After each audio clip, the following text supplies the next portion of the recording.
চলে এসেছিলাম চন্দননগরের আলোর উৎসব দেখতে। প্রথমেই গিয়ে যেন চোখ জুড়িয়ে গেল চারিদিকে আলো, রং আর মানুষের আনন্দের ঢেউ দেখে। আমাদের ঠাকুর দেখা শুরু হলো ব্রাহ্মণপাড়া থেকে। আমরা প্যান্ডেলের সামনে পৌঁছে গিয়েছিলাম। সেখানে সুবর্ণ জয়ন্তী পালিত হচ্ছিল রাজস্থানী থিমে। সত্যিই অসাধারণ।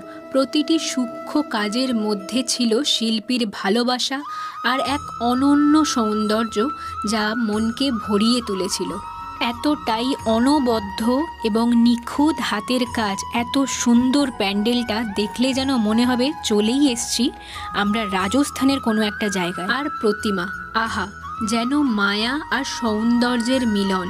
সেই মুখের দিকে তাকিয়ে থাকতে ইচ্ছা করে বারবার, যেন দেবী নিজেই আলো ছড়াচ্ছেন চারিপাশে।